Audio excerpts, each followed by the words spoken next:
Baru kali ini lihat permainan catur yang ancur bin ngawur. Main catur itu kan butuh ketelitian, butuh strategi, dan gak bisa dimainin rame-rame gitu loh. Ini yang main catur nih udah mulai ngaco. Habisnya sudah ditinggal sama pemain catur yang jago, jagoannya udah pergi. Jadi akhirnya berantakan strateginya itu. Main catur kok rame-rame. Ya awalnya taruh pion, maju suruh nyerang satu-satu. Masih bener. Lama-lama wah kok nggak jalan strateginya. Langsung kuda lompat, menteri nyodok, beteng keluar, makin berantakan. Lu sekarang sampai ratunya lu terus-terusan maju ke depan. Ratu sama master ikut-ikutan nyerang. Lu lah mestinya kan di belakang ya, menjaga barisan belakang, menjaga marwah dan kedaulatan. Ini malah terus-terusan maju perang. Ini baru kali ini saya lihat ada catur mainnya keroyokan. Mungkin pakai meeting dulu, wah strategi ini gak jalan pakai yang itu, wah akhirnya ngawur. Semua hal dilakukan dari yang halus sampai yang kasar gitu ya. Ini kacau ini caturnya ini. Aduh, kalau begini caranya gimana mau menang caturnya? Apalagi jadi kelihatan pesimis kayak gitu. Belum apa-apa sudah nyebar narasi bakal dicurangi, tidak adil, tidak netral. Panik yo panik, tapi tetap harus cool. Pasti orang lebih simpati dan ada peluang untuk menang. Gitu. Oke, saya ngerti permainan catur ya. Dalam permainan catur, ketika awal-awal permainan, jangan Anda memajukan raja Anda ya. Majukan dulu pionnya, lalu kemudian Anda boleh memainkan strategi dengan memajukan kuda dan menggerakkan menteri Anda ya. Tetapi usahakan agar jangan sampai raja yang maju duluan ya. Tetapi jika raja di awal-awal sudah maju lebih dahulu ya, dia ingin tampil sebagai penyelamat yang lain, tanpa disadari sang raja sebenarnya sedang menghancurkan benteng pertahanan dan anak buahnya. Jadi sebaiknya sang raja jangan maju ya jika ingin selamat. Kita mesti terima kenyataan pahit bahwa Pak Lurah emang udah bukan lagi seperti yang selama ini kita kenal dia seperti itu. Dia jahat. Di Konoha ya, kekuasaan Pak Lurah itu luas banget. Dia membawahi Kejagung, dia membawahi KPK, Kapolri, BIN, Badan Cyber Nasional. Artinya nih, semua kita itu terpantau. Nah, dengan kejahatan yang dia lakukan, mau nggak mau kita harus menerima kenyataan bahwa desas-desus di luar itu memang benar. Bahwa dia memang ingin berkuasa 3 periode. Dia mencoba melobi ketua partai PDIP dan ditolak. Karena ketua partai dan elit partai masih punya nalar. Ketika keinginan untuk 3 periode itu ditolak, dia putar akal. Bagaimana caranya? Dia melalui anaknya lah untuk melanjutkan kekuasaan. Masalah umur kita semua udah tahu ceritanya. Jadi dari situ kita bisa melihat bahwa dia memang udah punya niatan jahat begitu. Sudah tahu ada hambatan konstitusi, itu diakali dengan dia berkolaborasi dengan sang adik ipar yang adalah ketua MK. Nah, ketua MK ini diangkat jadi memimpin mahkamah keluarga itu pada tanggal 15 Maret 2023. Berarti rencana Pak Lurah emang sudah lama. Dia sudah merencanakan plan B. Kalau seandainya keinginan 3 periode ditolak, maka dia akan melakukan langkah melalui anaknya itu. Diakali dengan MK yang kita semua tahu. Sejak Maret 2023 dia udah punya plan B seperti itu. Nah, sekarang kita udah tahu keponakannya dari ketua MK itu melenggang. Plan B berhasil. Sekarang, cobalah kita berpikir 270 juta orang dipertaruhkan ke bocil karbitan yang belum cukup umur secara konstitusi. Kita juga dipertaruhkan untuk dipimpin oleh seorang yang punya track record begitu buruk di masa lalu. Kita berbicara dulu mengenai soal Pak Lurah. Dia mempercayakan food estate kepada Menteri Pertahanannya. Tahu apa yang terjadi? Itu nilainya 180 triliun. Sebuah nilai yang korupsi BTS itu nggak ada apa-apanya. 180 triliun. Dan ketika gagal dengan santai dia bilang, oh itu wajar, percobaan pertama gagal. Jadi perlu ada kedua, ketiga, keempat kali gagal begitu. Dan tidak ada sanksi. Padahal dari penelusuran kegagalan itu ditemui bahwa ternyata proyek itu diserahkan kepada sebuah PT bernama PT Agrinas. Dan PT itu siapa pemiliknya? Kroni daripada sang Menteri Pertahanan. Luar biasa. Dari sini kita bisa melihat bahwa Pak Lurah memang sudah jadi orang jahat. Soeharto itu diktator. Tapi sediktatornya dia paling banter hanya jadiin anaknya sebagai menteri. Itu pun setelah 20 tahun berkuasa. Pak Lurah baru 5 tahun berkuasa. Dia jadiin anaknya untuk jadi wali kota. Baru 5 tahun berkuasa. Dan ketika anaknya baru 2 tahun berkuasa, langsung menjadi bakal calon wakil presiden. Luar biasa. Mari kita berpikir lagi.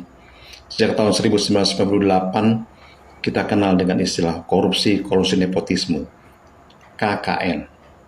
Dan tiga-tiga itu bagaikan 3 orang saudara kembar yang tidak bisa dipisahkan satu dengan yang lain. Biasanya pelaku dari salah satunya kecenderungannya melakukan semuanya. Pak Lurah jelas telah melakukan kolusi dan nepotisme dalam kasus anaknya. Jelas kita sudah tahu penunjukan anaknya, penunjukan Panglima TNI, penunjukan Kapolri, semua ada orang-orang dekatnya dia. Kolusi dan nepotisme dan selesai dilakukan. Bagaimana dengan korupsi? Well, apakah dia tidak melakukan korupsi? Saya kok mulai nggak yakin ya. Karena kami muak. Wow, Ganjar merasa sudah lebih hebat dari seorang Jokowi yang berkuasa selama 10 tahun. Kalau semua sudah rapi, hukum sudah beres, tinggal aktornya.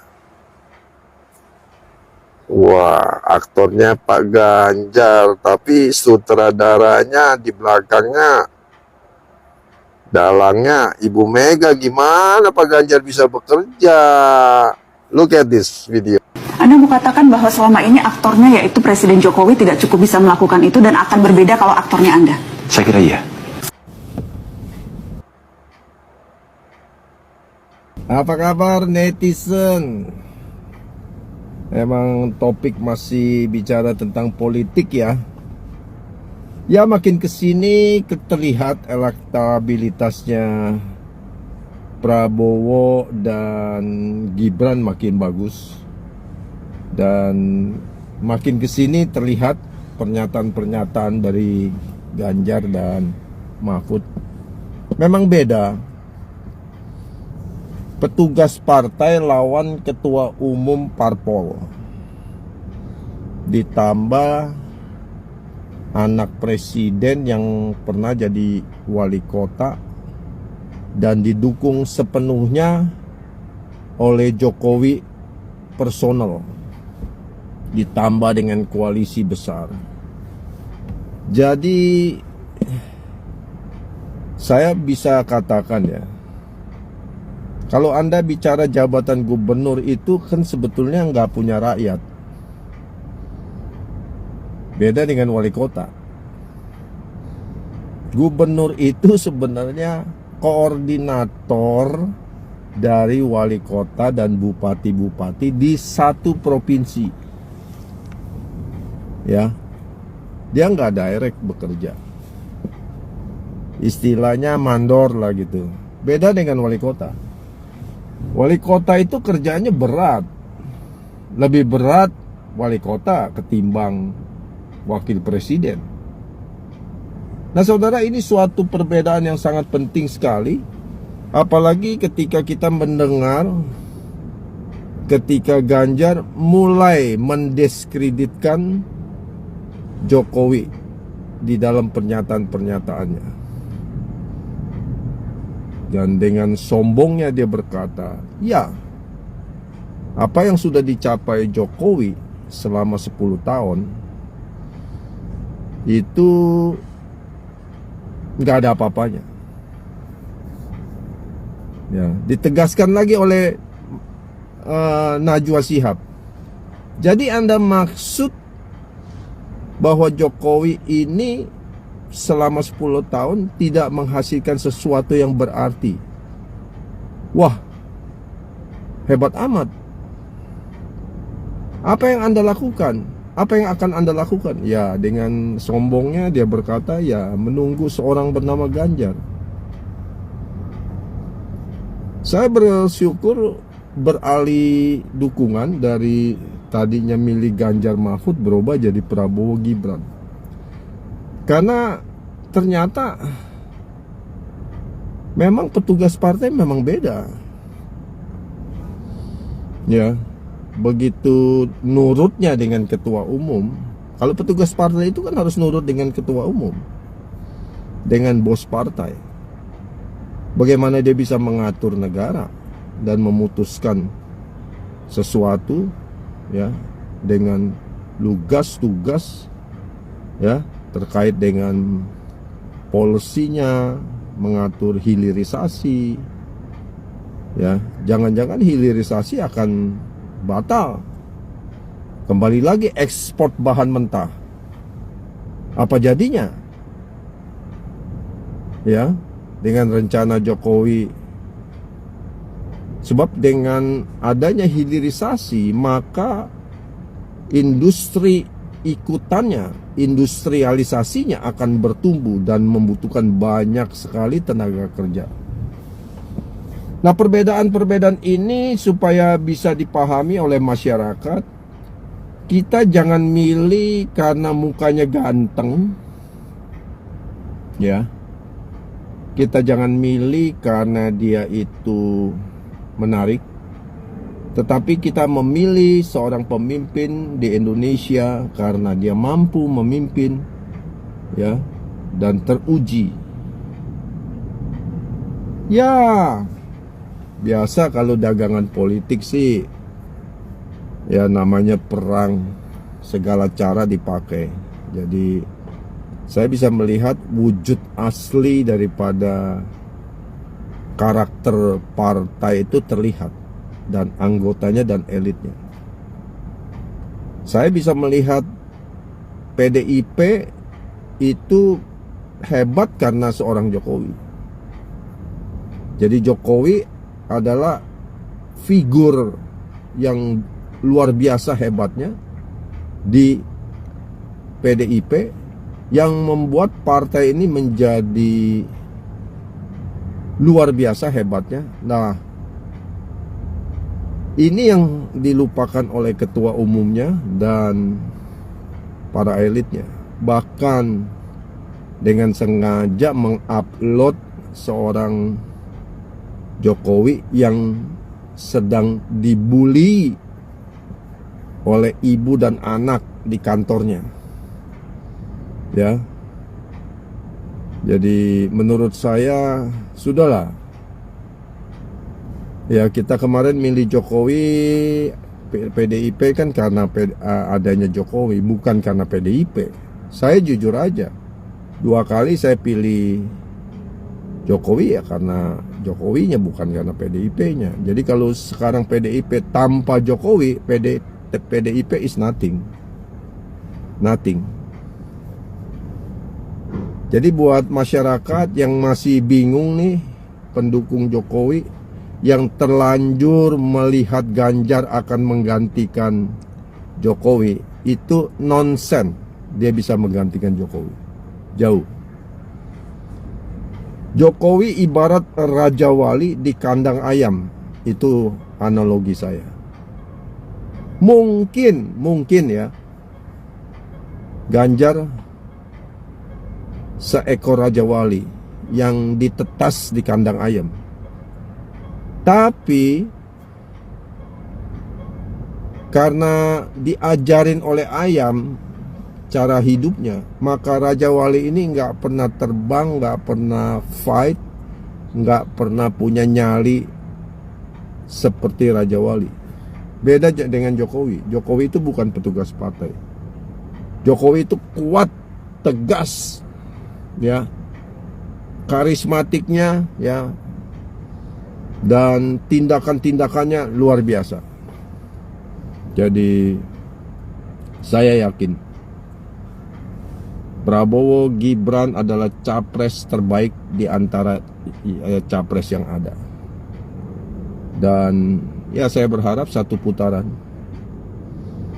akan memiliki presiden seorang Prabowo yang tegas dan seorang anak muda yang akan meneruskan legasi Jokowi. Bersama Prabowo Gibran, bangsa ini akan makin luar biasa. Dan dukungan PSI dengan Kaisang dan semua generasi anak muda akan membawa bangsa ini melesat maju. Ya, bukan mundur ke belakang. Ya, Mahfud memang baik, ya, bersih. Tapi apa artinya kalau ini semua di bawah kontrol sang ketua umum? Jadi ya, komentar saya sampai hari ini, Prabowo dan Gibran adalah pasangan terbaik bersama Jokowi. Oke, God bless you, all the best. Oke, untuk Bapak ini ya, yang pertama adalah saya menyayangkan sikap Bapak yang berubah-ubah, mohon maaf ya Pak, seperti bunglon ya. Kemarin Bapak katakan Bapak pendukung Ganjar Mahfud, lalu kemudian Bapak beralih lagi ke mendukung Pak Prabowo dan Mas Gibran, lalu sebentar-bentar Bapak bilang Pak Ganjar Mahfud ya. Artinya konsistensi Bapak di sini saya pertanyakan ya. Jadi Bapak kalau bisa ya konsisten ya. Jangan berubah-ubah seperti bunglon ya. Harus bisa menentukan pilihan yang tepat dan pas. Lalu yang berikutnya ya, apakah Bapak tidak salah mengatakan bahwa ketika nanti Pak Ganjar terpilih dia akan menjadi petugas partai, dia akan menuruti apa yang menjadi keinginan partai ya. Kalau Bapak mengatakan seperti itu ya, Bapak secara tidak langsung mengatakan Pak Jokowi seperti itu ya. Karena Pak Jokowi selama ini ya, itu orang selalu menghina, mengejek, mengatakan beliau adalah petugas partai ya. Tetapi seorang pemimpin saya yakin dia menjadi kuat ya. Dia menjadi melekat di hati rakyat itu karena hinaan dan ejekan yang terus datang menerpa dirinya ya. Tetapi kita lihat buah keberhasilan yang sudah dibangun oleh Pak Jokowi ya. Artinya ya, labelisasi Pak Jokowi petugas partai itu hanya omongan-omongan dari orang-orang yang memang tidak suka atau memang membenci Pak Jokowi ya. Jadi sama pula dengan Pak Ganjar. Jadi ketika Anda mengatakan bahwa ketika Pak Ganjar nanti terpilih dia akan menjadi petugas partai, maka itu sama seperti Anda menampar wajah Pak Jokowi itu sendiri. Selama 9 atau bahkan hampir 10 tahun Pak Jokowi berkuasa, dia bersama dengan Ibu Mega dan partai PDIP. Dan itu fakta yang harus bisa Anda telan dan Anda terima Lalu siapa bilang Pak Ganjar nanti tidak akan bisa melanjutkan pekerjaan-pekerjaan hebat dari Pak Jokowi, ya. Kalau Anda mengatakan kepada Pak Anies, masuk akal, karena Pak Anies mengusung semangat atau tema perubahan. Tetapi Pak Ganjar tidaklah seperti yang Bapak katakan, ya. Saya yakin Pak Ganjar akan melanjutkan pekerjaan-pekerjaan hebat dari Pak Jokowi, ya. Dan pekerjaan hebat tersebut dibutuhkan orang-orang yang berpengalaman, yang berkompeten. Bukan anak baru kemarin sore yang minim pengalaman, lalu kemudian Anda percayakan, Anda pertaruhkan nasib bangsa ini untuk seorang anak yang belum berkompeten. Prabowo dan Gibran makin bagus. Assalamualaikum warahmatullahi wabarakatuh. Terkhusus buat Pak Tua, nggak tahu siapa namanya. Kayaknya beliau ini suka pakai kacamata kuda. Jadi realita prestasi-prestasi Pak Ganjar itu sengaja diredupkan, yang diangkat pasti Pak Prabowo dengan Gibran. Tapi ujung-ujungnya diserang itu apa? Partai PDI dan Bu Megawati. Jadi elektabilitas Prabowo katanya lebih tinggi dari Pak Ganjar, padahal jujur kalau di mana-mana itu yang sekarang saat ini yang paling tinggi ya Pak Ganjar, baru Prabowo, baru Anies. Tapi aneh dengan Bapak ini, nengoknya kan dengan kacamata kuda. Daripada Anda selalu menyerang Pak Ganjar, daripada Anda selalu menyerang Bu Megawati atau PDI, mendingan begini aja. Sampai kan jago Pak Prabowo dengan si Gibran. Coba tunjukkan pada saya atau pada kami pendukung Pak Ganjar, prestasi Pak Prabowo itu apa? Selama menjadi TNI apa? Selama menjadi Menteri Pertahanan apa? Gak usah sama itu nyerang Pak Ganjar, nyerang Bu Megawati, gak ada gunanya. Karena saking gak ada prestasinya Pak Prabowo itu produk gagal. Membina rumah tangga gagal, jadi menteri gagal, jadi TNI gagal dipecat. Jadi Anda tidak bisa menampilkan prestasi Pak Prabowo, akhirnya menyerang individu Pak Ganjar atau Bu Megawati. Kacamatamu ini loh pakaian dengan benar ya Pak Tua ya. Seseorang yang mau menjadi presiden, yang harus sampai tonjolkan itu prestasi, track record masa lalu, prestasinya apa. Jangan personal, terus personalnya nggak nutut. Pak Prabowo itu produk gagal, jadi mau sampean angkatmu gimana pun nggak bisa. Pak Prabowo nggak ada prestasinya sama sekali bagi saya ya. Ya terserah kalian mau apa, boleh saya perdebatkan, ayo. Tengok masa lalunya. Kalau nengok track recordnya, bapaknya Pak Prabowo siapa, ibunya siapa, saya berani ngomong. Bapaknya Pak Ganjar siapa, ibunya siapa. Jadi dari keturunan saja Pak Prabowo sudah kalah. Ya. Jadi saya yang masih waras, saya yang menggunakan akal sehat, saya akan memilih orang yang benar-benar berkomitmen, berkontribusi untuk bangsa dan negara. Saya akan memilih Pak Ganjar Pranowo dan Pak Mahfud MD. Dan tidak akan pernah memilih Pak Prabowo dan putra mahkota yang dipaksakan untuk menjadi calon wapres pasangannya Pak Prabowo. Salam waras, salam NKRI, assalamualaikum warahmatullahi wabarakatuh. Merdeka.